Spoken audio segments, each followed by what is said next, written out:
Hi, so I'm going to start a little talk on some stuff that interests me, and that, well, I'm kind of obsessed with symmetry, so we're gonna talk about it from that angle.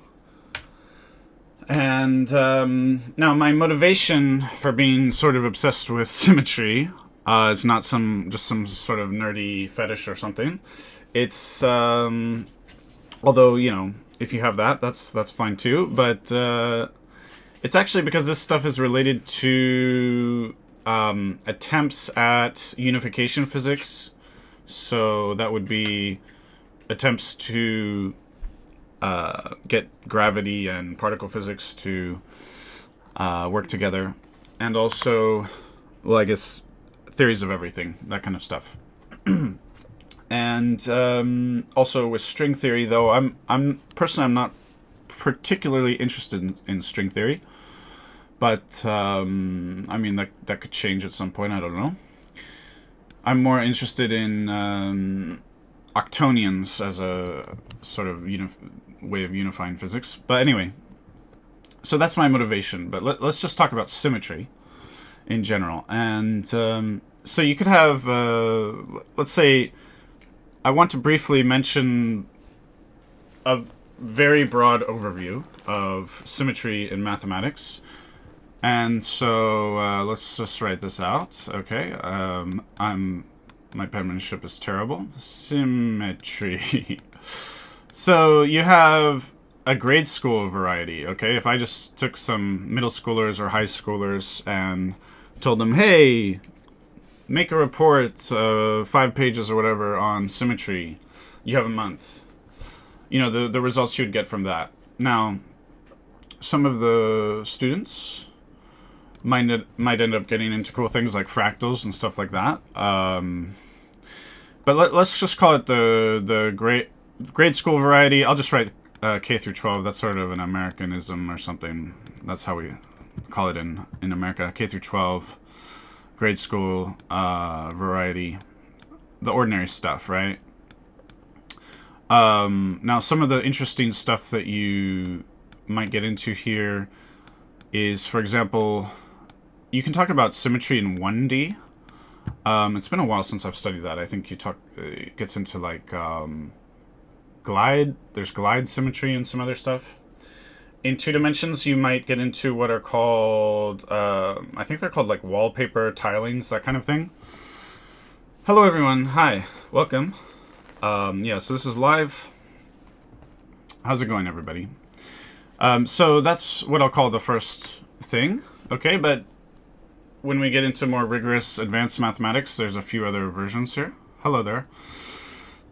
Aurelano, hello. So, what are the more advanced versions of symmetry? Well, one of them is definitely group theory.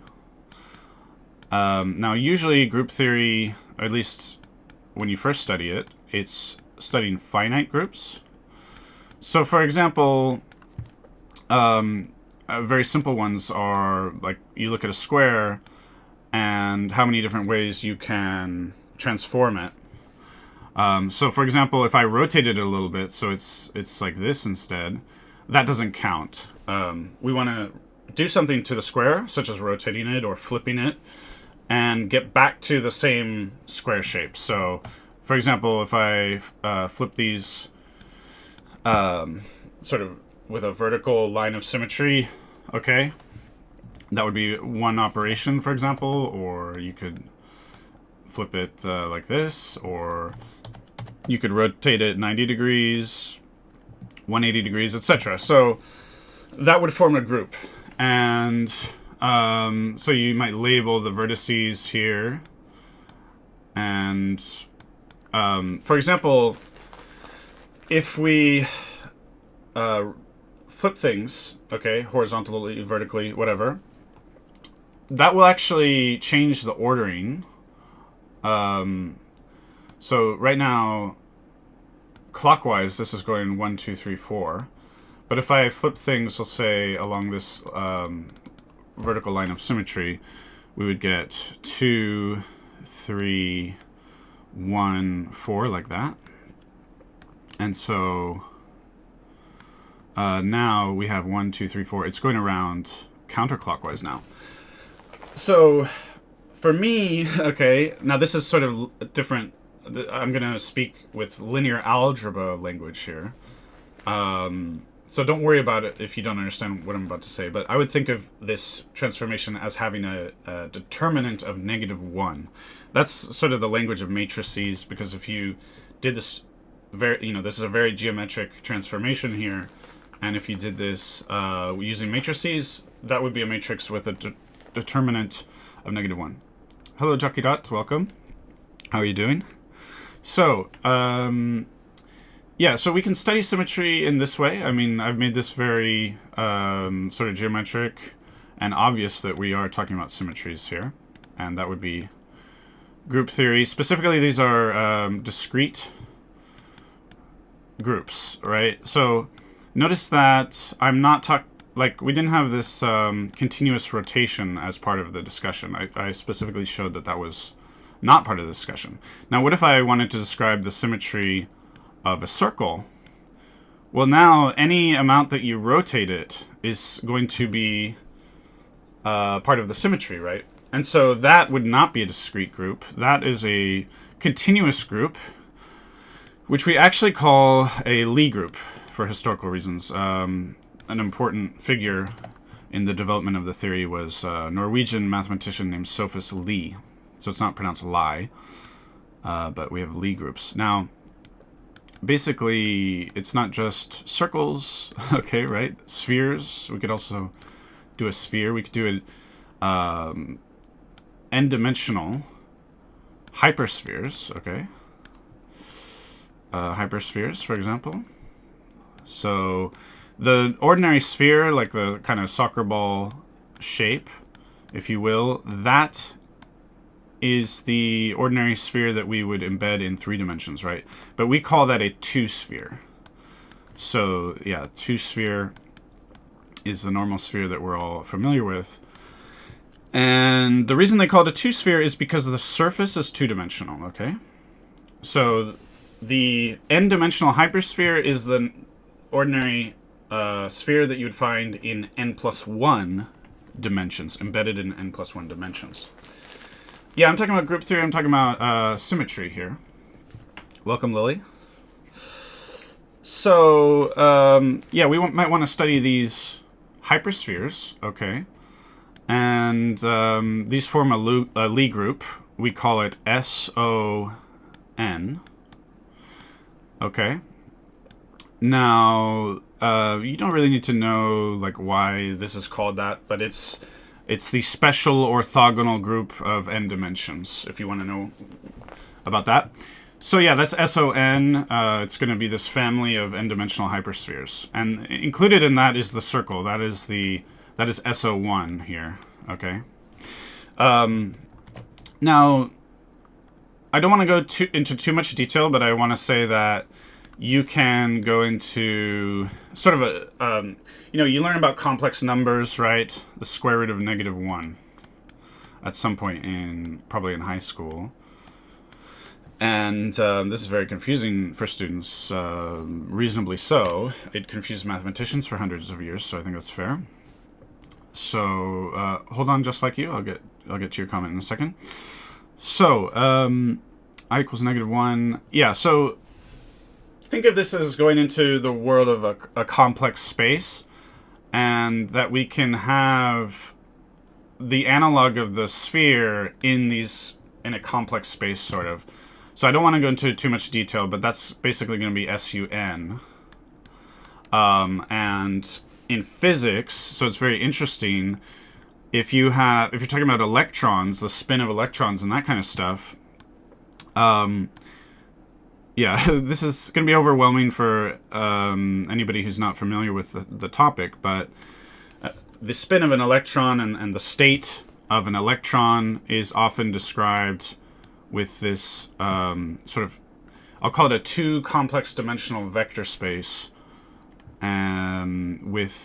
but it's normalized, a normalized two complex dimensional vector space. So it's basically this SU1. So that's going to sound like a bunch of word salad to a lot of people, but it's basically the same idea of a sphere, but in a complex space, a complex vector space. And so that's how your elementary quantum mechanics works. It's this complex vector space, and in fact, all of quantum mechanics is working in these complex vector spaces. But technically it's a vector space of complex functions. So you have these quantum wave functions, and so they might have, I don't know, position and time or something as inputs, and these are functions, and we can build vector spaces with functions, but it turns out that you need complex numbers for it. So I'm not going to go into too much more detail, but that's SUN, okay? And then for quarks, for the strong force, you have a 3 complex dimensional vector space, okay, which is SU3. Okay. So this is very interesting and intriguing. And if you're coming to this from the idea of, well, I understand spheres, and this idea of the n-dimensional hypersphere is very interesting. So like, how can I build from this idea and discover or explore other things in math, deeper things in math? Well, you can start thinking, what about the complex dimensional vector space and the sort of sphere that would exist in that sphere, meaning it's basically normalized. So you care about the vectors that are of unit length, essentially, right? That's how you can get a sphere or a circle. So let me read your comment. How does the topology of compact Lie groups such as SUN or SON influence the structure of their Lie algebras? That's a great question. We'll talk about that probably. How does the relationship manifest in the classification of irreducible representations of these groups? So we're not going to get into representation theory here today.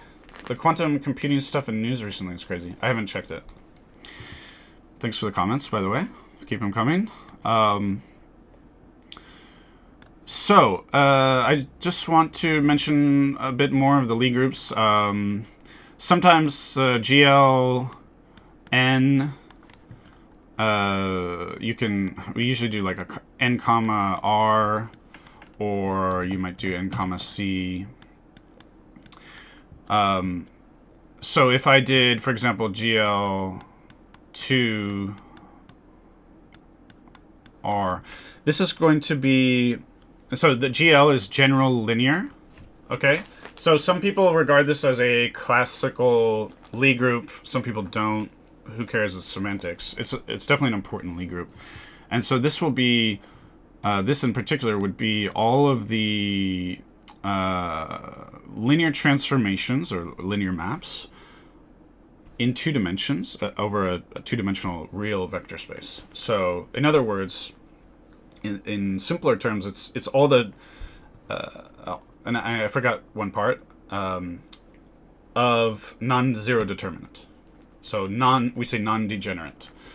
So in slightly simpler terms, this means all of the matrices, the 2x2 matrices, because it's 2 dimensions, all the 2x2 matrices with non-zero determinant. So if the determinant were 0, that means that it's sort of degenerate. It basically collapses down into either 1 dimensions or 0 dimensions.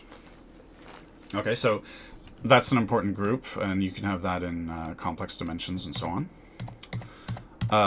There's also the special linear group. SL2C, for example, is extremely important in physics, and but it's rather complicated. I'm not going to talk about it. Sorry, I can't talk about all of them today. But just like we had this SUN that was created when we started talking about a complex dimensional vector space, we can actually take this one level up to the quaternions, and you end up with this SPN, which is same kind of idea, but now with quaternions. And then this is called the symplectic group for whatever reason. Who knows? Symplectic group. So this is another Lie group. And sounds really complicated. To be honest, I don't really know much to tell you about the symplectic groups, except that they're you can get them from quaternions. Hello, Aimi-san. Aimi, welcome. And, okay, so those are some Lie groups. In fact, this is probably a half or more of the classical Lie groups. So this is sort of continuous. These are sort of continuous symmetries, if you will. And other ways, so I'm talking about, different ways we can talk about symmetry in math, right? So this is sort of the most basic, okay? Just ask some people to study symmetry. They'll talk about shapes, regular polygons will come up, right? Maybe the Platonic solids might come up, cubes and tetrahedra, icosahedra, dodecahedra. Missing one, octahedra, right? Those might come up. So those would be the regular solids in 3 dimensions. I'm sort of marking that as grade school stuff, but sort of the more advanced version of that, the Platonic solids and that sort of very geometric study, is what I'll just call Coxeter. I'll call it Coxeter theory, named after a great mathematician named Coxeter. A real shocker there. And but it's we talk about Coxeter groups and Coxeter systems, that kind of stuff. So I'm tempted to just call it Coxeter theory. I'll just write Coxeter groups here, Coxeter systems, that kind of stuff. And so that's sort of another angle here that's very interesting. And I don't have it in this room, but I have his book. He has a very famous book, which I have. There's actually one of my shorts on the channel talks about that book. The term symplectic comes from the Greek word symplektikos, meaning intertwined or woven together. Oh, that's amazing. So just like you, clearly you're interested in Lie theory. What is your background? What's your motivation here? I'm just curious. Because most people don't know about Lie theory, even if you ask people who've majored in math. In my experience, most of them don't know. But maybe it's changing now. Maybe now in the West, things have changed. I don't know. I've been in Japan for a long time now. But yeah, so let's see. So Coxeter theory. So, for example, one interesting question is, well, you have these Platonic solids, which are the regular shapes, if you will, the regular solids in 3 dimensions. Well, you could ask, what about 4 dimensions, 5 dimensions, 6 dimensions, and so on, right? So if you're interested in that, well, you can just kind of Google that or look on YouTube or ask me. But you might also look into Coxeter groups, Coxeter theory. The Lie group stuff isn't. It is related to that, okay, very closely. That's what I want to talk about today. But yeah, it's very related, but not super obviously so. The Coxeter stuff is very obviously related to that question, that very obvious question. What are the what would be for example, the 4-dimensional versions of the Platonic solids, as an example. So Platonic solids, just in case there's people who don't know what I'm talking about, we'll just bring that up real quick. I mean, there's all this stuff, Google results, but you can see here, tetrahedron, cube, octahedron, dodecahedron, icosahedron. There's these 5 Platonic solids. Those are the regular solids, the regular shapes in 3 dimensions, meaning that every vertex is just like every other vertex, every edge is just like every other edge, every face is just like every other face. So if you gave me one of these shapes and then I covered it up and rotated it around and then gave it back to you, you wouldn't know, did I actually rotate it, or did I just cover it up and then hand it back to you? And you could look at, how many different ways could I rotate it and then give it back to you in an identical configuration. And so that's going to form different groups here with the tetrahedron cube with all of these 5. And there's also this interesting thing about duality here, and I've talked about that before in this channel, but I don't know if I want to get into it here. But there's, for example, on the cube, if you put in the center of each face, if you put a vertex in the center of each cube. Let me just bring up Blender here real quick. Here's Blender, so I can demonstrate it. But anyway, there's this concept of duality, which I'll explain once we get Blender up here. And then the tetrahedron is dual to itself. The cube is dual to the octahedron. So let me just demonstrate that. So there's at least a couple ways to demonstrate that here with the cube. But I will demonstrate it by, we're going to look at corners, the vertices, and we're going to shave them off. So in other words, we're going to truncate them or bevel them. So let me do that more slowly. So look at the corners. You can see I'm just sort of cutting. Okay, so this is one way to make the dual. If I keep doing this as far as I can, I get to this shape, which is an octahedron. So that's called the dual. And in Blender here, I can go too far, and then I can go into the options, and I can clamp overlap, and we get an actual octahedron.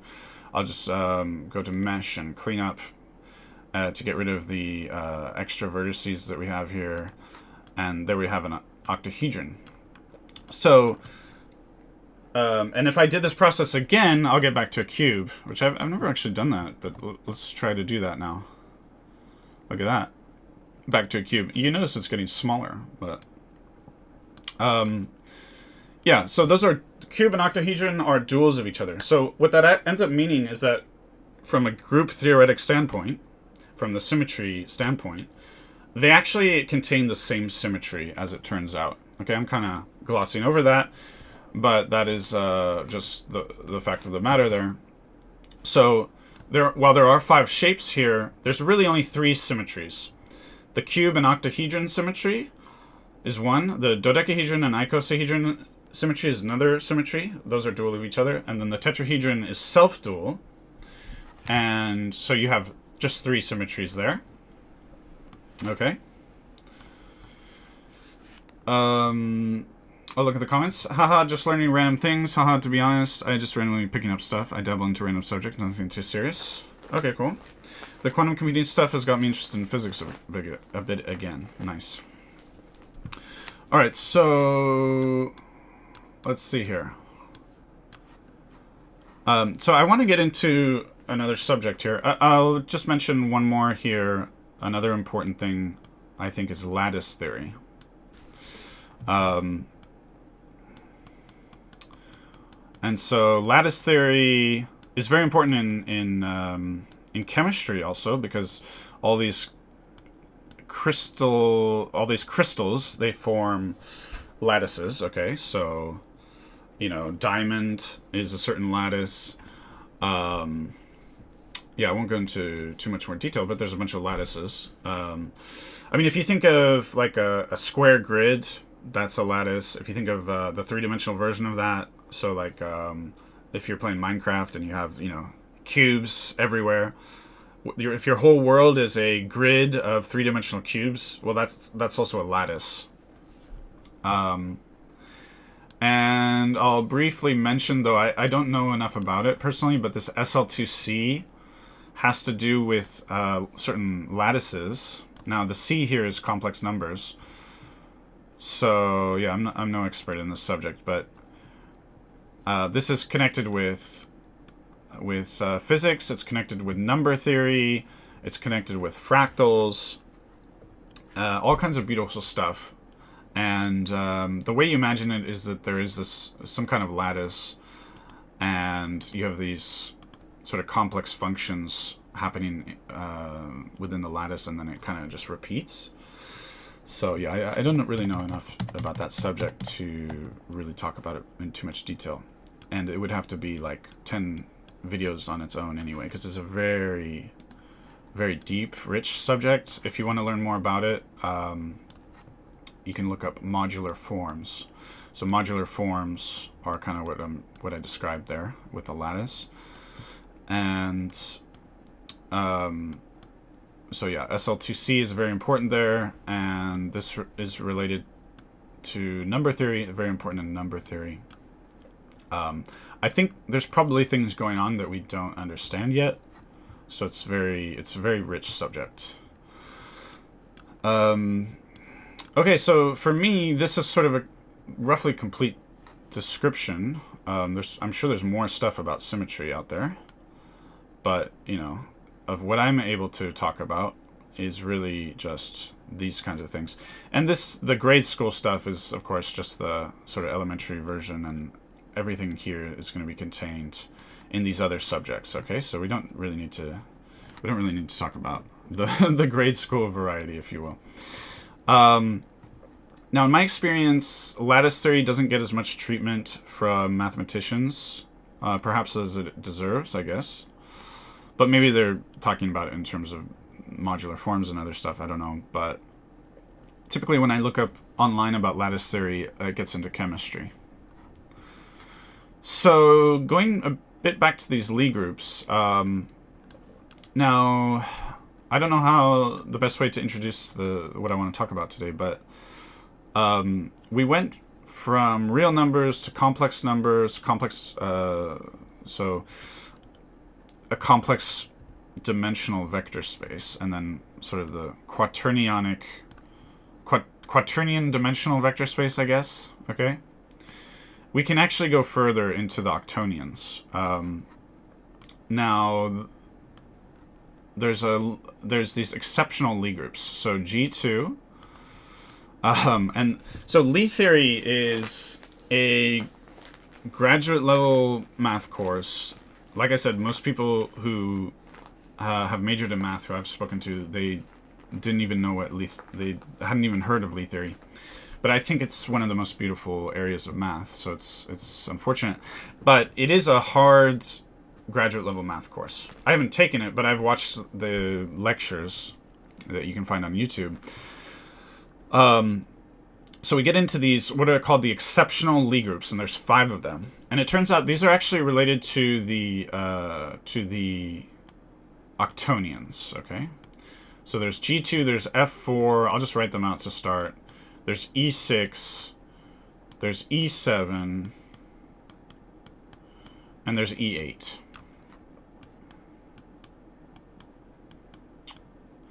So these are the exceptional Lie groups. And this one is in some sense more fundamental, the G2 one. This is it's called the automorphism group of the octonions.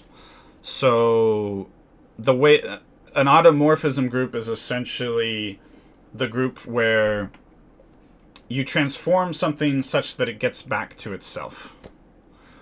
So when we talked about, for example, the general linear group, that's not like that at all. Because if you're talking about, these are all the linear transformations of non-zero determinant. So you could take an object and just rotate it slightly. That's part of GL. So obviously you're not getting back to the original structure. So an automorphism group is you take something and you kind of get back to the original structure.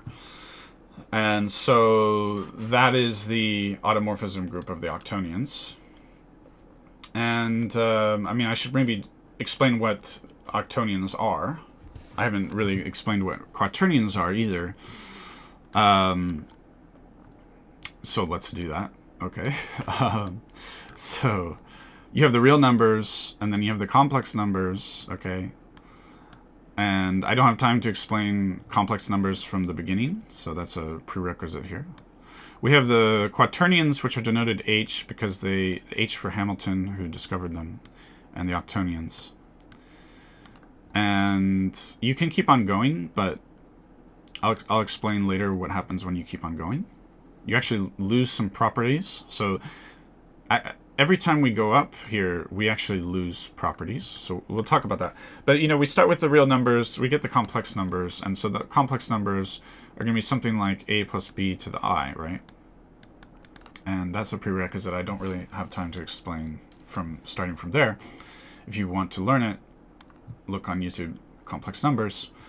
And then, well, we can actually take this process and go further. And we can say, I have a complex number here. I'll just call it Z, I guess. And then I'm going to add something, W times some, like we had I before, so now I'll call it J. And I'll give it a little hat to make it special. So just like we had before A plus BI, and I'll give the I a hat again, just to make it special. Yeah, I don't have time to go into all the detail, but this is called the Cayley-Dickinson procedure, I think it's called. Let me just check here. Cayley-Dickinson construction is what that is called here. But basically, with these Z and W here are complex numbers, and we're adding another vector. It's a complex unit vector, but it's now different from the I one. And the only way that this is going to be logically consistent is that I times J has to be something new. You know, I squared equals -1, J squared equals -1. But then what is I and J? Well, it has to be another separate complex unit vector, essentially. So maybe I should put hats on all of these. It doesn't really matter, you know, but... So we end up with this system, which is the quaternionic system. So we have I, J, and K here. And we can actually go further. And so we end up with something like Q, you know, running out of letters here, right? I'll just say Q1 plus Q2 times IJKL, I guess. I like to, I usually call it W, but that would be quite confusing maybe. So we'll have another one. So now this is a quaternion, this is a different quaternion. And so it's the similar structure to the A plus BI. And so this can give us an octonion. And I know I'm glossing over things, but I can't talk about everything today. I'll just call it a O. That looks like 0, so we got a problem, but oh well. And so here you get the octonions. So you lose stuff as you go up this process. So when you go... So it's obvious... Actually, this is the most obvious one. When you go from complex numbers to quaternions, you lose commutativity. Okay? And when you go from the... I always lose my cursor here. Okay. When you go from the quaternions to the octonions, you lose associativity. Now, the octonions have a sort of loose form of associativity. I'm forgetting at the moment what it's called. But they have something... They don't fully have associativity. But they have something like a poor man's version of associativity. I just forget what it's called right now. And... Okay, so we lost commutativity going to the quaternions. We lost associativity going to the octonions. What did we lose here? That was an interesting question I had at some point. I think what we lose here is well-ordering. Things being well-ordered. With the real numbers, it's very clear how things are ordered. When you go to complex numbers, and like we had the circle before, if you're talking about rotations on the circle, like what's the, you know, yeah. When you get into complex numbers, it's not clear how to order these numbers, because we typically think of them as sort of resting in a two-dimensional plane. And the ordering of complex numbers, yeah, it becomes a bit ambiguous. So I guess that's what you lose when you go to complex numbers. Now, when you continue this process, you get to the Sedenians. I guess I'll write it like this. If you continue this Cayley-Dickinson process, and you further lose something. Well, you lose... What is it you lose? So this RCHO, it's commonly called RCHO. These are called normed division algebras. normed division algebras. So we'll talk about, we don't need a dash, normed division algebras. And we'll talk about what that means, normed division algebra.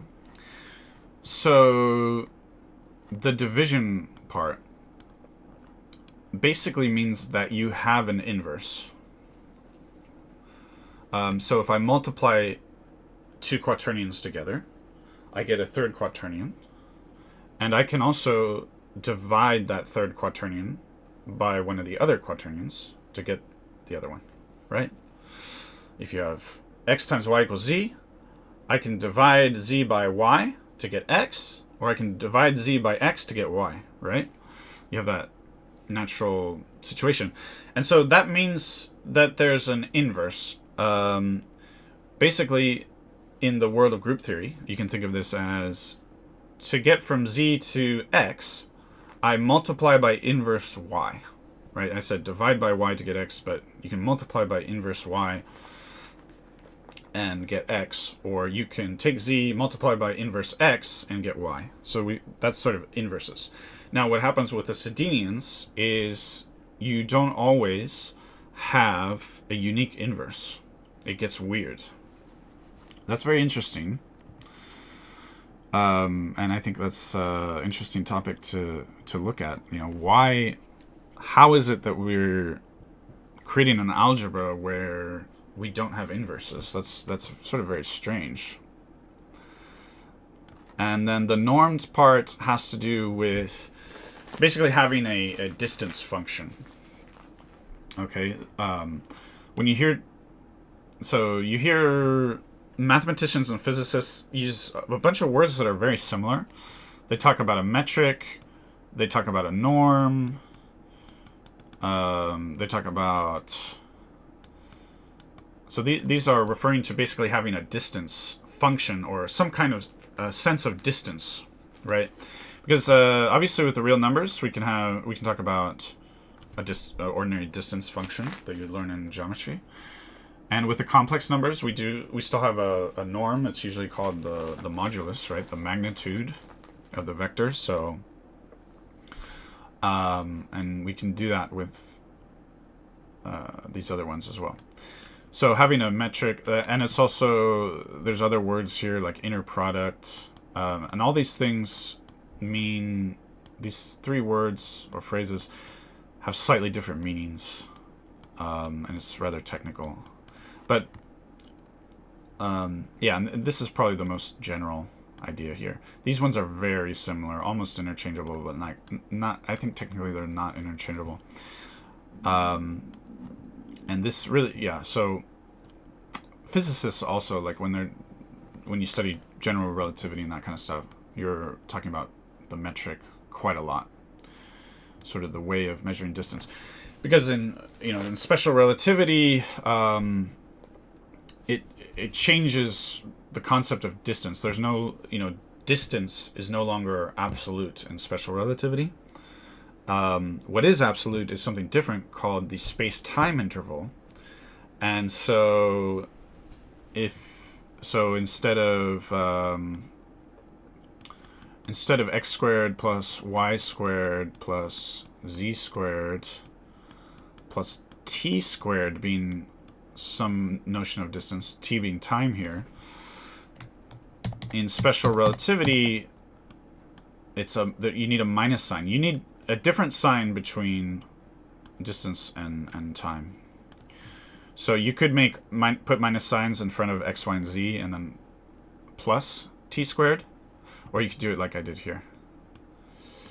So this is a different notion of distance that exists in special relativity, and we call that a metric. This is called the Minkowski metric. So we don't have the traditional notion of distance, or it's often called the Euclidean metric. Okay, Euclidean distance. We don't really have that when we go into special relativity. We have the Minkowski metric right here. So it's a different notion of distance that we call the space-time interval. It's often denoted S. Space-time interval. Okay, but I don't really want to talk too much about that stuff. And so yeah, the normed thing here has to do with having some kind of being able to logically come up with some kind of notion of distance. Now I'm not sure if you can do that with the Sedenians. Maybe not having inverse causes some problems there. But it's sort of interesting that you lose properties as you go along, and yeah, by the time you get to the Sedenians, it's no longer a normed division algebra, and you no longer have this notion of always having an inverse. And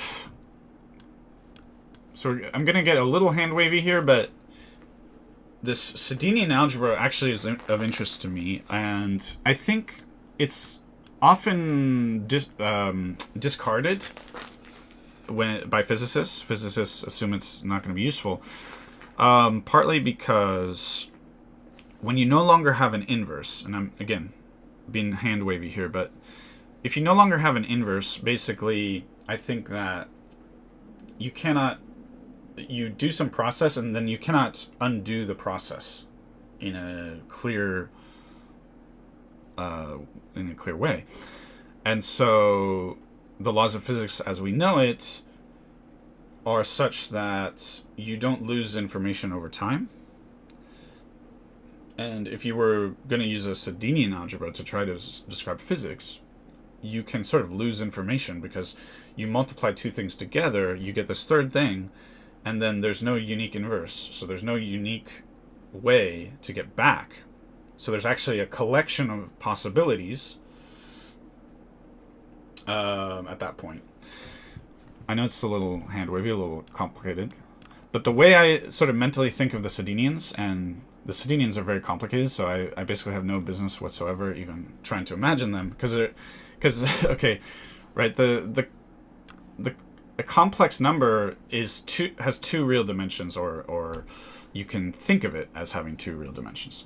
The Quaternions you can think of as having 4 real dimensions. The Octonians you can think of as having 8 real dimensions. The Sedenians you can think of as having 16 real dimensions. So, I have no business trying to imagine what the Sedenians are like, but I imagine, this sort of algebraic space. You kind of try to imagine, like, for example, sometimes I try to imagine, like, we talked about earlier about GL2R, right? This is the space of all 2x2 matrices. So you kind of try to imagine this as its own space. It is actually a topological space. That actually gets into Lie theory. With Lie theory, the reason it's complicated, a Lie group always, you start as defining it as some kind of topological space. So you have topology as a prerequisite. Topology is already kind of difficult. The fundamental definitions in a topology course are hard. But anyway, it's kind of what it sounds like. You have some kind of space, some kind of topological space. And I forget the rigorous details for defining a Lie group, but you need a topological space. A Lie group class, there's also going to be calculus involved. So Lie theory is kind of at this crossroads of topology, calculus, and group theory. All of these are going to kind of come together and be used. But anyway, so you think of this as some kind of abstract space or topological space. And yeah, so if you're talking about so SL2R is the special linear group. So the special means that the determinant must be 1. And so if you're thinking of all the matrices with determinant 1, well, you have an interesting family of transformations.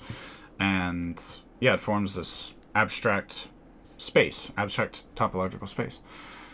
So you can think of, so when I think of linear transformations, I think of, I'm starting with a square with the unit vectors, and then I do some kind of transformation, and we get, in general, we get a parallelogram. So for example, it could transform to kind of this, to something like this, for example. It needs to be a parallelogram, so I need to make this length parallel. This one's parallel. That's a little too slanted for me. Come on.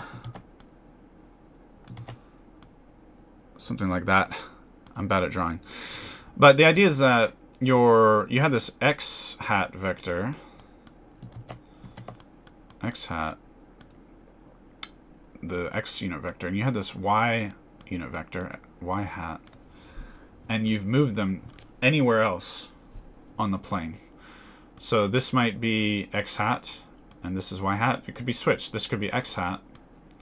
And if those switched, if this were x hat and the other one's y hat, they switched like that, the determinant would be negative here. Okay, but let's just suppose x and y. So this is sort of the elegant way of thinking of linear transformations. Yeah, if you have, let me think. Yeah, that's how I think of it. So it's sort of this alchemy of parallelograms. We started with a square, which is also a parallelogram. You could go further, because for the parallelogram, you can always split it in half and you have a triangle, and same here. So you could argue, what's this alchemy of triangles? Or for the n-dimensional version, it's this alchemy of n simplices. If you want to know what that is, you can look it up. An n simplex, or yeah, plural n simplices. So you have this abstract topological space. I forget what I was even talking about. The Sedenians. So then, when you talk about the Sedenians, which do not form a they do not form a Lie group, because you definitely need inverses. That's just like foundational group theory stuff. But it forms an algebra of some kind. I sort of imagine that there's this, and now it's a 16-dimensional space. So you know, very hand wavy here, but I imagine this space, and in certain spaces you have these singularities, like things kind of get sucked in, because we're talking about no inverse. Things get sucked into these singularities, and then you, algebraically, you don't know how they got there anymore. There's multiple possibilities of how they got there. There's multiple possible histories. Now, having multiple possible histories, for me, is reminiscent of quantum mechanics, but yeah, some people are maybe going to debate that.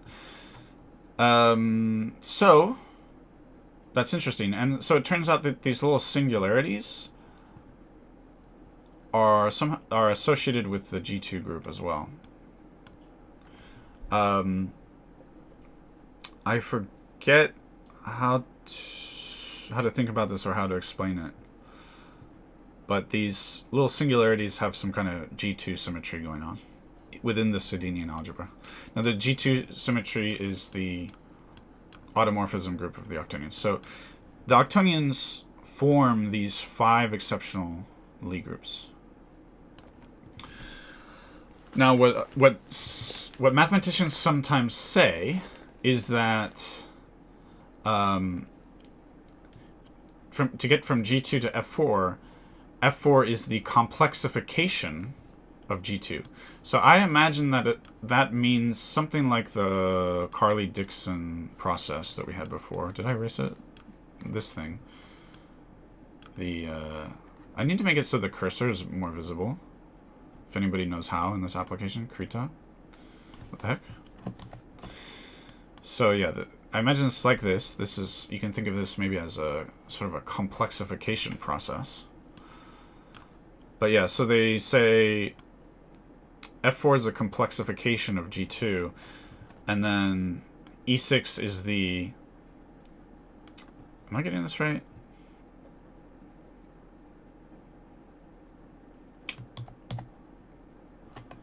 Then there's sort of the quaternionification.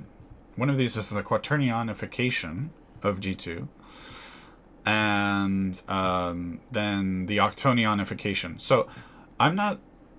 now this is sort of weird. Now if you feel very uncomfortable with this language of like complexification of a Lie group, you have good company, because I was watching this lecture of a famous mathematician, Arnold. Is his first name Victor? I forget. Arnold. And he talked about this thing that, yes, this person and this person and this person, they'll all tell you that, I think maybe it's E6, I forget. It's F4 or it's E6, is the complexification of G2. Actually, it might be that E6 is the complexification of F4. I don't really know. He says, these great mathematicians will tell you that, and I never understand what that means, but, you know. So he's a very famous, great mathematician, and he's saying, I don't know what they mean by that. Anyway. But I believe that they're making sense. It might be the Cayley-Dixon construction again.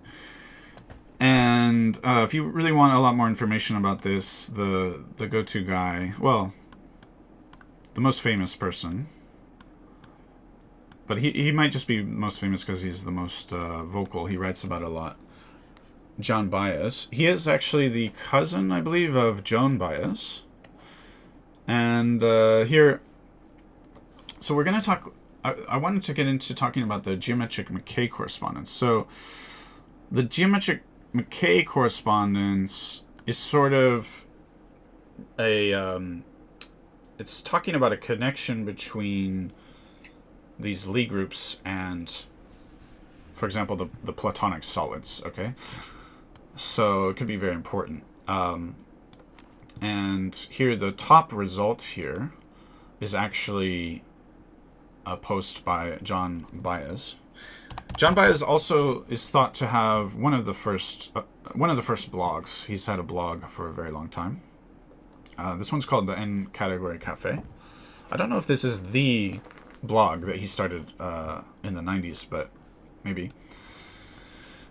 Yeah, and so he talks about there's an icosahedron, and so it's a connection between these ADE Dynkin diagrams and the icosahedron. What's a Dynkin diagram? The Dynkin diagram is a way of describing a Lie group or Lie algebra. And yeah, so it connects these ideas. So Lie algebra I didn't mention, although somebody asked in the comments about it.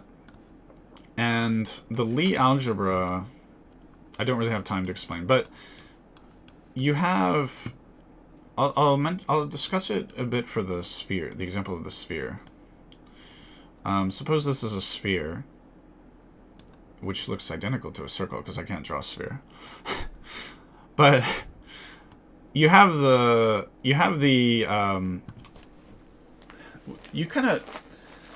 Okay, let me talk about a circle first. On a circle, if you're talking about the continuous transformations of it, right? It's the rotations, but you could also flip it. You could reflect it about some line of symmetry or whatever. And so, but if we're talking about rotations, you kind of think of each point as representing a rotation, right? Like this point represents the rotation from here to here, for example, right? So there's kind of this correspondence between points on the circle and rotations. And now if we're talking about the sphere, well, it's a little more complicated because you take a point on the sphere and we imagine that there's this axis and then we rotate along the point on the sphere. But you could imagine you're facing this sphere and the point right in front of you, you sort of imagine that as corresponding to no rotation. Then sort of abstractly, we have the notion of a rotation along this axis. So you can start with the sphere. I'll try to draw it more three-dimensional. It's going to be very hard for me. Imagine this point, okay? So you have two things you can do. You can move the axis. So this is the point, and this is the axis that corresponds with no rotation. So you can move the axis of rotation to other places, and that's very sort of two-dimensional, right? You have 2 degrees of freedom. But you have a third degree of freedom that you can actually start rotating along that axis. So 3 degrees of freedom. And so the Lie group is this abstract space of the possible transformations that you're talking about. The Lie algebra is sort of, it's this space that exists tangent to the identity. So this particular point in our configuration space, if you will, that corresponds to no transformation, that's the identity. And so tangent to the identity is some kind of space that gives you, it sort of gives you the unit vectors that you would use to build the Lie group.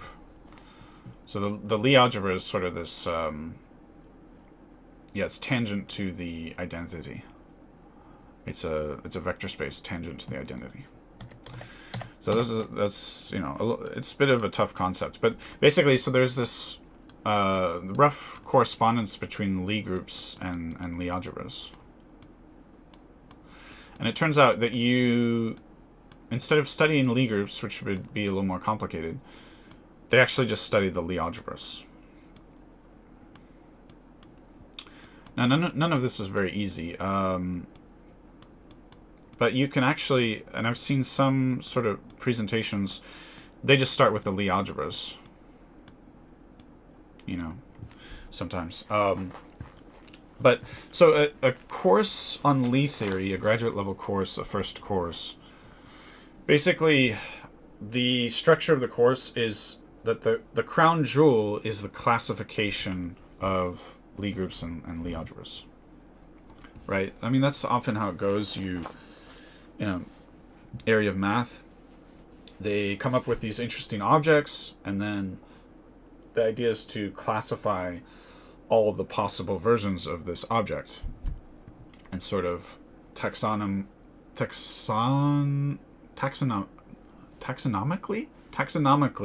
sort of categorize these things, put them into different groups.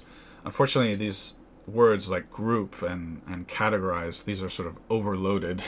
Those have mathematical meanings. I don't mean it in the mathematical sense here.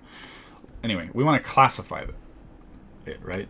So that is sort of what a course in Lie theory will go over. It's the classification of these groups and algebras. There's a rough correspondence. I forget. There's some. I believe so. It's not exactly 1-to-1. There's a little bit more Lie groups than Lie algebras, if I remember correctly. For our presentation here today, we don't really need to think about it.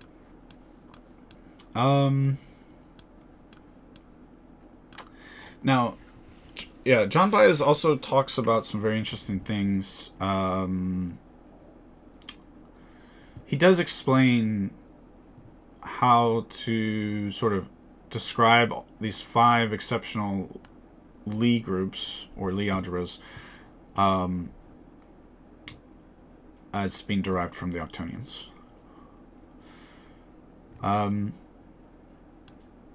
Yeah. And it gets a little complicated to do that, but that's the way it is. So the geometric Mackay correspondence is this correspondence here.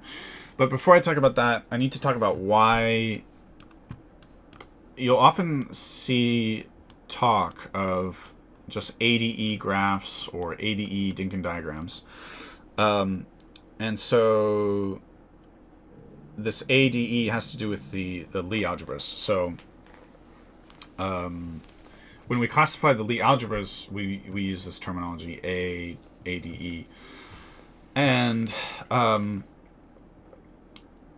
so, and it has, and the Dinkin diagrams. So, I mean, there's just so much here to talk about. I wanted to talk about something, and in order to get to that something, I had to go through all of this. But, okay, the long story short thing here is that when you try to classify these Lie groups and Lie algebras, yes, this stuff is important, this G2, F4, E6, E7, E8. But in some kind of fundamental way, the ADE Lie algebras, or the ADE Dinkin diagrams, or ADE graphs, are the most fundamental in a sense, the most important, most fundamental. You can sort of, for example, you have the F4 symmetry. It's my understanding that through this thing called Dinkin diagram folding, you can go from F4 to probably, let me think, is it going to be E6? One of the others. And also from sort of the Coxeter side of things, the more geometric side of things, F4, the F4 symmetry corresponds to this object that only exists in 4 dimensions called the 24 cell. And, well, the 24 cell symmetry is actually sort of a composition of the 4-dimensional hypercube and also the 4-dimensional analog of the octahedron, which is called the, what's that called again? It's called, I think you can call it a 4-dimensional cross polytope, I think. But anyway, the 4-dimensional analog of the octahedron. I should just call it the 4 hyperoctahedron. 4-dimensional hyperoctahedron, I guess. I think that's easier language to understand anyway. So anyway, so when you analyze this 24 cell, sometimes it's called the hyperdiamond. There's a special, regular solid, we shouldn't call it a solid in 4 dimensions. It's called not a polytope. Yeah, polytope. There's this, when you study the regular shapes in different numbers of dimensions, you find that 4 dimensions is special, it has a special object. You can call it a hyperdiamond, or it's often called 24 cell. And when you look at the symmetry of this object, it's sort of like a composition of the 4-dimensional hypercube and the 4-dimensional hyperoctahedron. So it's, in a sense, it's a really freaking cool object, but it's not giving you actually any new fundamental symmetries. And this F4 also it's the same symmetry as a Lie group, F4, but it's in some sense not fundamental. In some sense, I'm being very hand wavy, but ADE, yeah. So these are sort of the fundamental ones. Now, there's this geometric Mackay correspondence which says that the A symmetry is roughly like the N simplex, which is like the n-dimensional tetrahedron. This is roughly the n-dimensional hypercube, and then E is roughly going to be the I'll say the n-dimensional dodecahedron, n-dimensional icosahedron, but that only exists in 3 dimensions and 4 dimensions. For some reason, when you try to make a 5-dimensional analog of a dodecahedron or icosahedron, it fails. I don't know why it fails. There's probably a geometric explanation of that, and maybe like a Lie theoretic explanation of that. Probably various explanations of that, but I don't understand why. It's hard to think about because we're talking about 5 dimensions. So, the asymmetry being related to the tetrahedron that kind of thing. That I get. The D symmetry being related to the n-dimensional hypercube, that I get. But the E symmetry being related to the dodecahedron and the four-dimensional analogs of that, that part I don't quite get. There is an explanation. I did find an explanation, but it was so... It looks at Dinkin diagrams, and it's probably the simplest explanation, but there's nothing like intuitively satisfying, if you will. I feel like there's got to be a intuitive and beautiful explanation there, but I don't know what it is. So that's one major thing for me, is understanding how the E symmetry corresponds with the symmetry of the dodecahedron, icosahedron, and the four-dimensional analogs. Those are called the 120 cell and the 600 cell. That's one thing that I want to understand that I don't yet. And then there's a bit more here with A and D. I mean, I feel fairly satisfied A by itself, D by itself, but you can put a tetrahedron inside of a cube. So there's a connection here between the A and the D symmetry. And in fact, you can put a cube inside of a dodecahedron, or an icosahedron as well, I believe. And so these symmetries are connected. They fit inside of each other. I'll demonstrate that with the cube here. So let me just full screen this and make sure am I in edit mode here? Yeah. I'm just going to connect all of these like opposite parts of the squares on all of these. There's more than one way to do this, but in fact, let me give you a different way first here. So now I'm looking at the gimbal up here, which shows what the X and Y and Z orientations. So let's suppose I choose this one, which is at the point 1, 1, 1. Actually, is it 1, 1, 1? For whatever reason. Oh, this cube is now smaller than before. So let's actually delete this cube. Port cube. Let's make a new one. Yeah, and so I believe that this, oops. I believe that this vertex, yeah, it's 1, 1, 1 here. Now, if you can choose to make a tetrahedron here, you can choose a vertex, and you have these nearby vertices here. You're going to ignore those and go to the vertices that are 2 bit flips away, basically. So what do I mean by bit flip?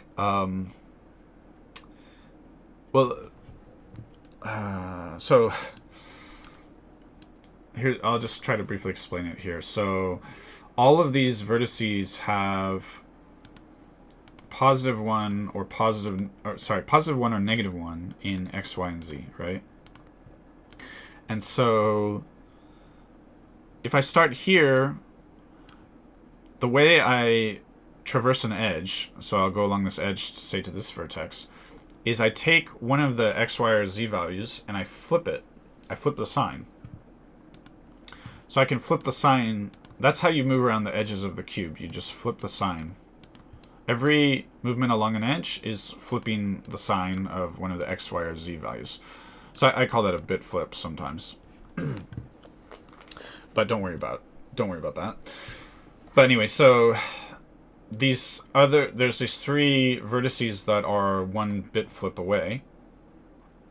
And you can look through the cube, and there's this other vertex opposite, right?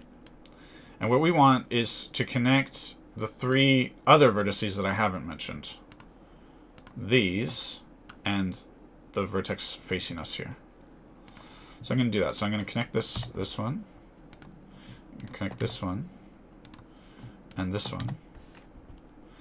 And then I'm going to connect the other ones. So I'm going to connect these. I've specified 4 vertices. We had the one we initially selected. That's arbitrary. You select one. I selected that. Then I need 3 more vertices, and to get those, I exclude the opposite vertex, and I exclude the neighboring vertices. Okay, these are the neighboring vertices, and I'm left with these other 3 vertices here. And then all I need to do, I have 4 vertices. I just need to connect to all of them, because in a tetrahedron, all the vertices are connected by an edge.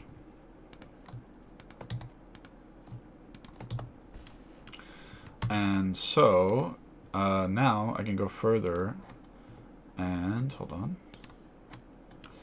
I can go further and now connect these to make faces. Okay.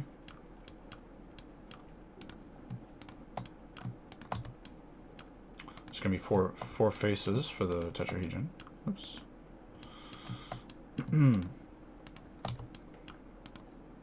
Not sure if I made this one. Yeah, I think I did.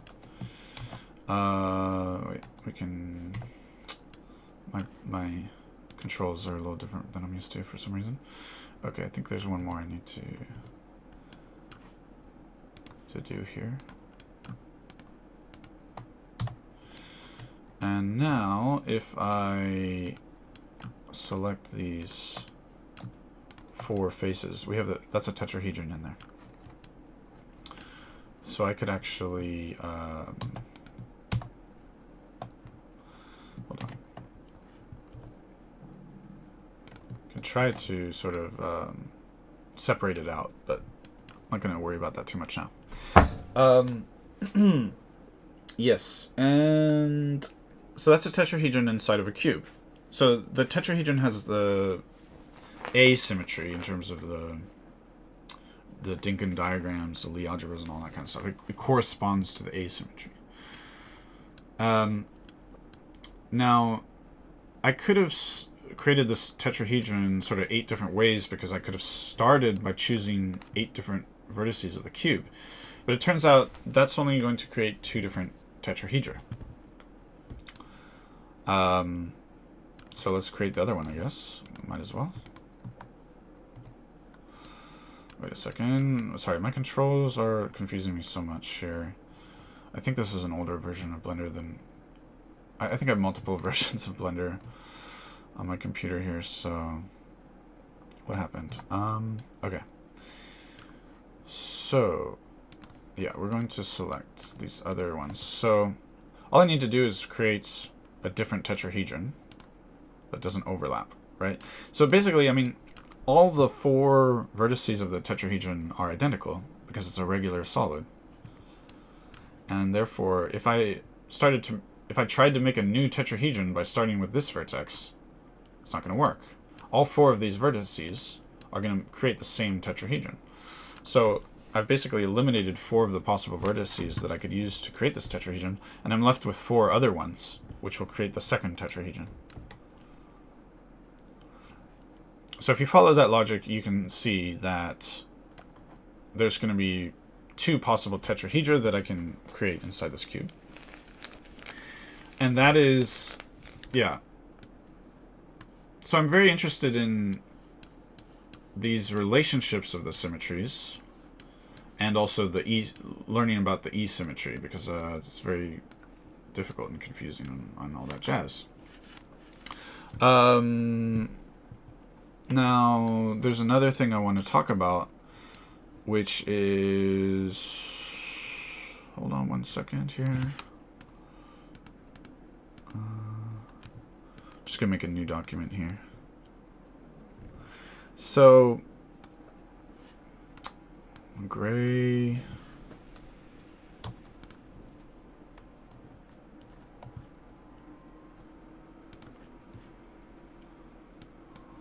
Oh man, that's like exactly the same gray. That's so hard to see. Okay. Different gray, huh? A little darker, I guess.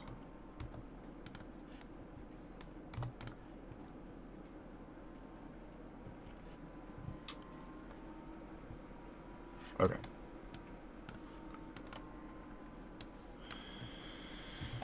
So, and there's something, I accidentally made something there. It's annoying. Oh, that's actually gonna bother me.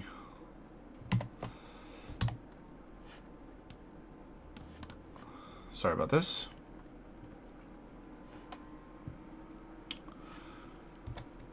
Okay, now we're ready. So I was kind of talking about the bit flips of the cube, if you will. And so, how do I change the brush size here? Not too sure about that. Brush size. Ah, there it is at the top there. Okay. So, I think of the cube as having these bit flips, as I described. But I was describing it as switching the sign, right? So the cube that we had was going from, like, positive... Like, there's this vertex here is 1, 1, 1. This vertex over here is -1, -1, -1. But if I instead think of those points as being 1, 1, 1 and 0, 0, 0, so we have a vertex at the origin, then it works like bit flips. So if I have 3 bits, okay, and I am thinking like, you know, computer science and stuff like that here. But it doesn't really matter. But we have 3 bits. We can flip them. So we have 1, 0, 0. You know, all these possibilities. 0, 0, 1. Now we have the possibilities with 2 bits switched on. So we have a 0 in the middle.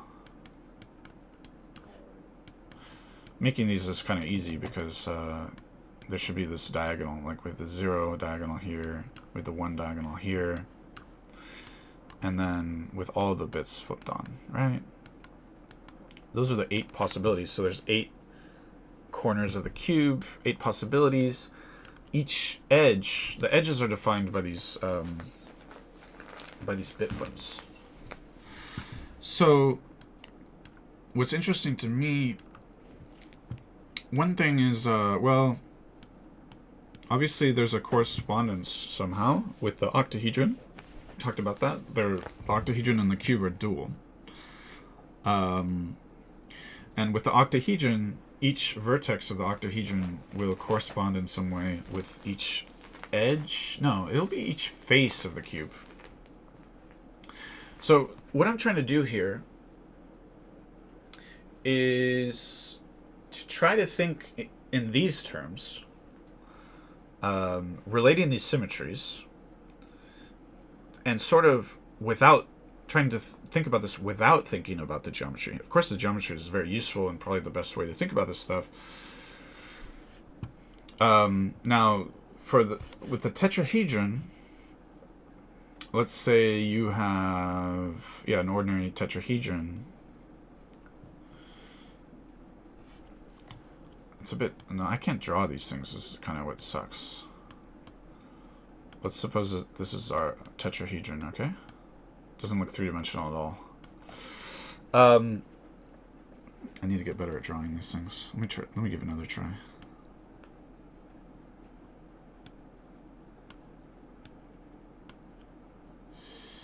No, it just doesn't look 3D.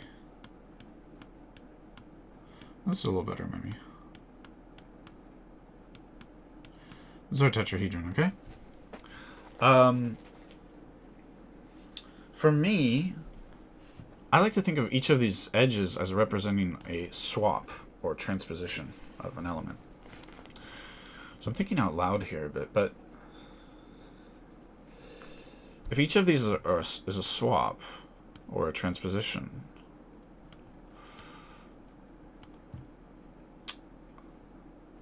now so if you swapped one of these,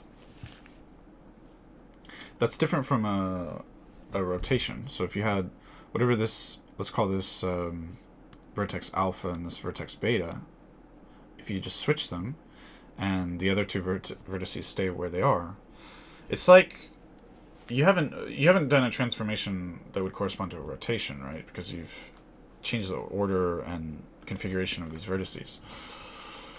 So that's not fair.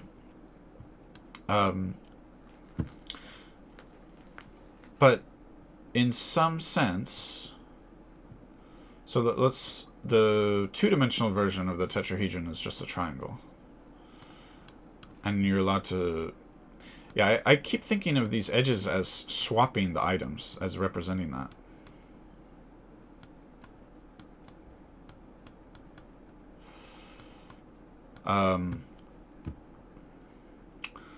So we have 3 items. How many different ways can you swap 3 items?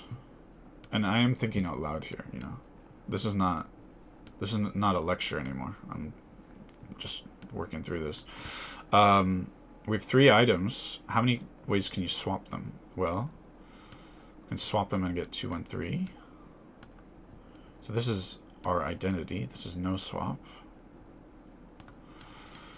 We can swap the 2 and the 3, so we'll have 1, 3, 2.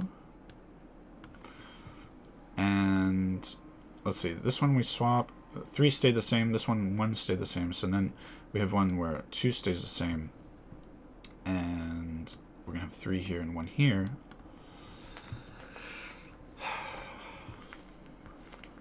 So let's draw these out. So the identity we'll say is 1,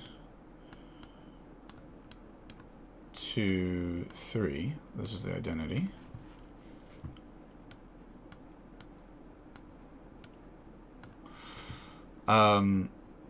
Now for this one, the first one here, we have... Actually, let's do this one first. So 1 stays the same, and 2 and 3. 2 and 3 swap.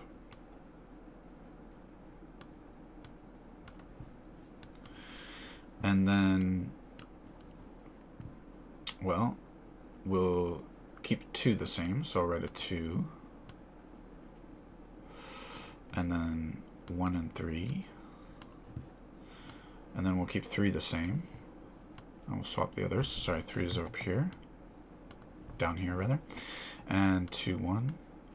So this identity represents no transformation, and then these 3 triangles represent these swaps. And so...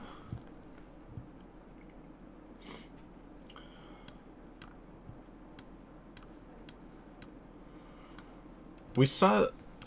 Basically, what I'm trying to do is that we saw this this geometric thing where we embed the tetrahedron inside the cube, right? And what I'm trying to do is think of some logical system that doesn't involve the geometry.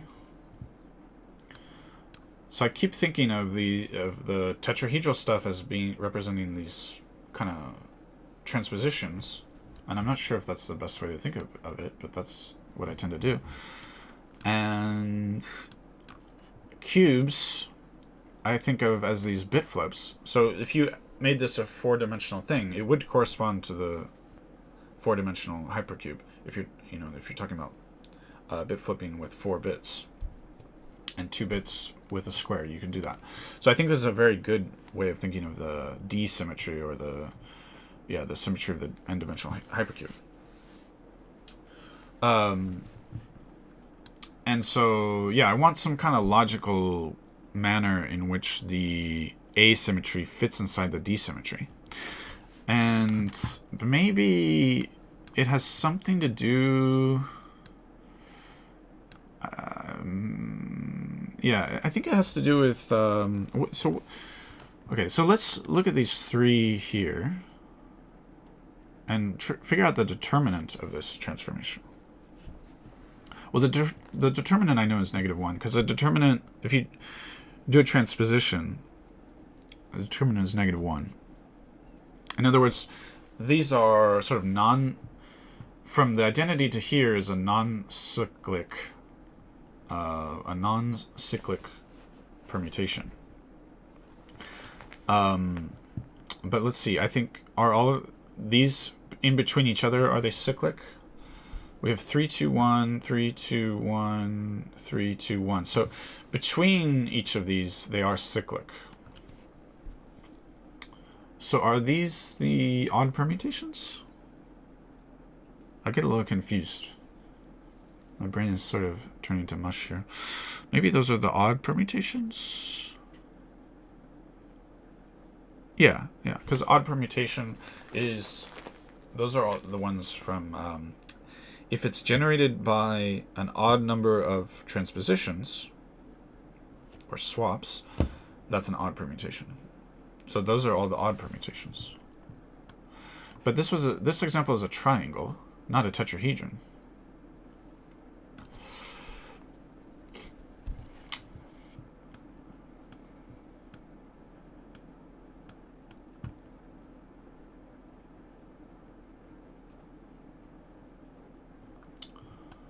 So yeah, it's confusing to me. If this had been a tetrahedron we're working on, and we got, oh look, we got the odd permutations of 3 items, then I would say, oh look, a tetrahedron fits inside a cube, and the tetrahedron gives us the odd permutations of 3 items, and maybe from there we can find, oh, and the dual of that tetrahedron is going to give you the even permutations. And so then you could say, using the tetrahedron and its dual, we get all the possible permutations except the identity. Except the identity, I guess. And then, so yeah, then I would say, well, a cube is well represented by the bit flips of 3 items, and then the tetrahedron and its dual is well represented by the permutations of 3 objects except for the identity. But the big glaring problem with that story is that we didn't start with a tetrahedron, we started with a triangle. But you see, like, that's the kind of nice story and relationship that I'm looking for here, because we have this nice relationship of the tetrahedron and cube we have this nice relationship of the tetrahedron and the cube geometrically. But can we have something like that, some nice story, just sort of logic with this? What is this? Just some logical discussion that has nothing to do with the geometry. That's the thing. I feel like there should be some logical, juicy meat here, okay? Some beautiful, nice thing to say that where you don't need the geometry. It's just logical like this. I'm kind of hunting for this. I think it's out there somewhere. I feel it's out there, but I don't have it. Maybe somebody can look at this and figure out what the heck is going on. Maybe somebody knows. So yeah, these deeper relationships between the cube / octahedron and the... maybe that's something that I need to do. Maybe instead of tying this directly to the cube, try to tie it directly to the octahedron somehow. Because the triangle has given us these 3.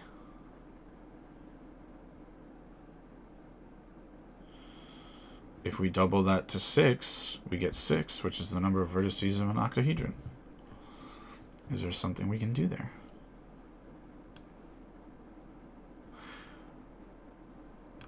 And we said each of the edges of this bit flipping operation is...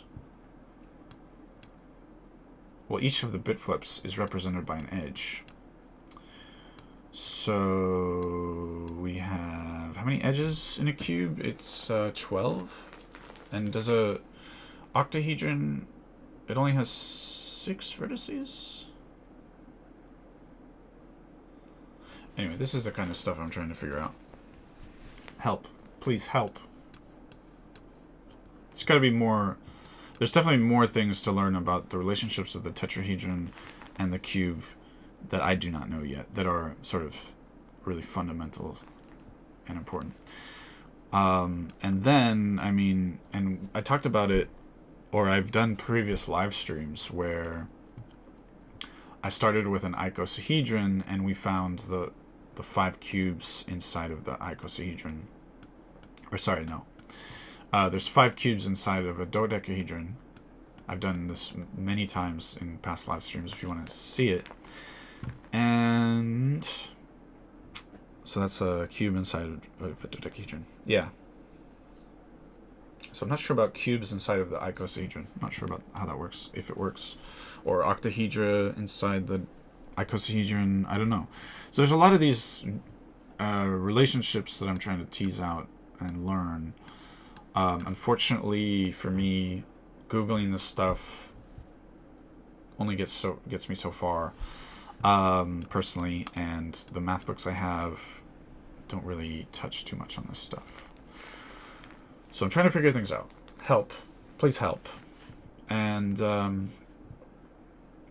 that's it. So if you go into the McKay correspondence stuff for further learning, there's tons of interesting stuff. And some of it, unfortunately for us, or unfortunately for me, some of it does get into, I think, string theory sometimes, which is annoying to me. I would rather that these things are treated very independently. I don't want to get into string theory. Yeah, see, they talk about these McKay quivers, and quivers are basically directed graphs, and so this stuff is very popular with string theorists and more like, yeah, physicists studying unification and this kind of stuff. And so if you look up directed graphs, so there's graph theory. If you buy a textbook on graph theory, almost all of it is not about directed graphs. At least the sort of introductory level textbooks I have. I think I have 3 of them or so. And I was hoping for some stuff on directed graphs, and I don't think they mention it, but there's not much. And so if you look for these McKay quivers, you end up, or just quiver theory, you end up in this ocean of string theory stuff that I think it's disappointing that there's not more, there should be a bunch of this stuff on here, on these quivers and quiver theory, that has nothing to do with string theory. It's not necessary to couch this stuff in the context of string theory, but that's just the way that it is. I mean, they're talking about string theory right here.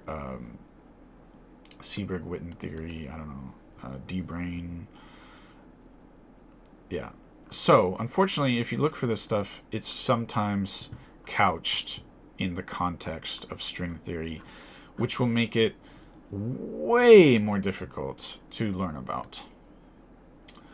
So maybe I freaking just have to learn string theory just to understand what the heck all these people are talking about. But I worry sometimes if I'm always worried about people making things complicated just to make them complicated, so that it's a hobby, maybe because people like seeming smart, so they make things really complicated. And this is sort of evil in mathematics. I think the goal, generally speaking, the goal of math should be to simplify things, to distill them down to their essence. Einstein said something about this, I think, right? As simple as possible, but not too simple. So, something like that. To distill things down to their essence, that has to be the most important main goal of most people working on anything, but especially STEM, especially science and math. But other people are going to do other things, and I think that's okay. Like, for example, with integrals, people trying to work on all sorts of fancy integrals, and it becomes like a whole puzzle of all these crazy techniques for doing integrals. Well, it's good that we have people doing that, because it's pushed things further. And it's good that we have people doing string theory, because it has pushed things further. But personally, I'm always wary of the the people who like to make things too complicated. And I have a few books of my collection of books, of textbooks, where I'm like, this person just loves complicated shenanigans, you know? They're not giving you this presentation where they're trying to boil things down and give you as simple a treatment as reasonably possible. They're not doing that.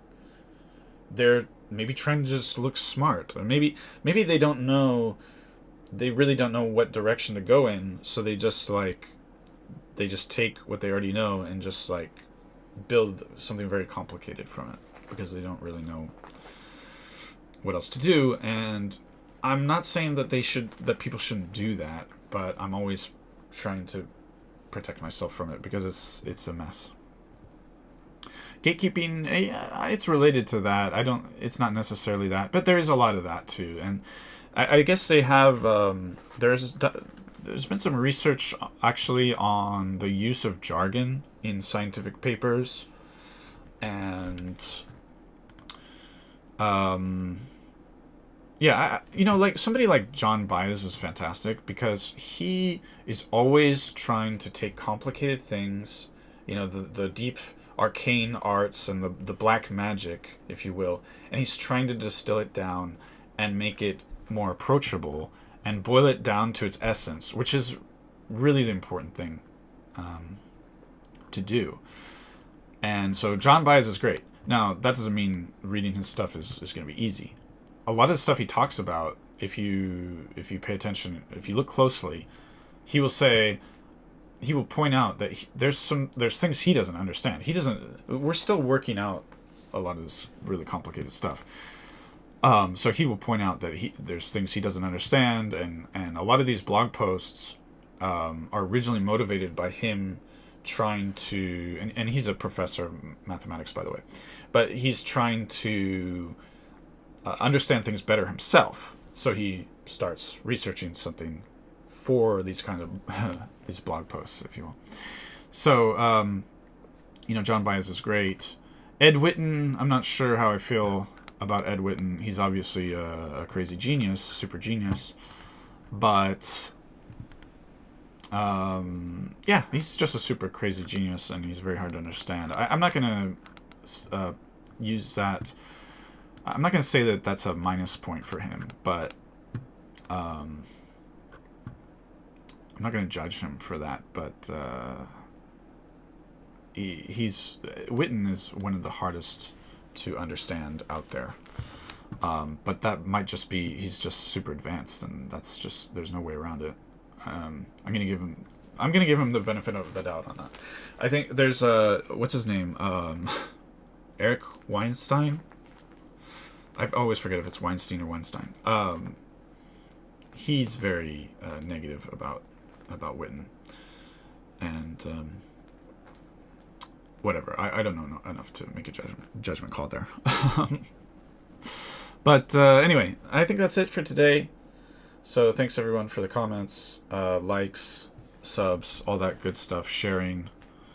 Share it. That helps quite a lot. And thanks everyone, and hope you have a great rest of the day. And goodbye. Thank you.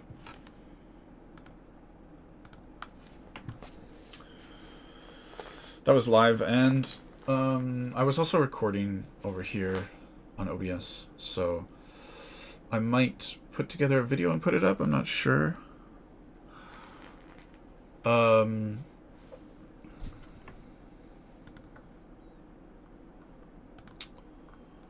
anyway, I am going to also switch off the live stream. I'm just giving it a little bit of time because sometimes there's a bit of a delay. There can be like a good few minutes delay.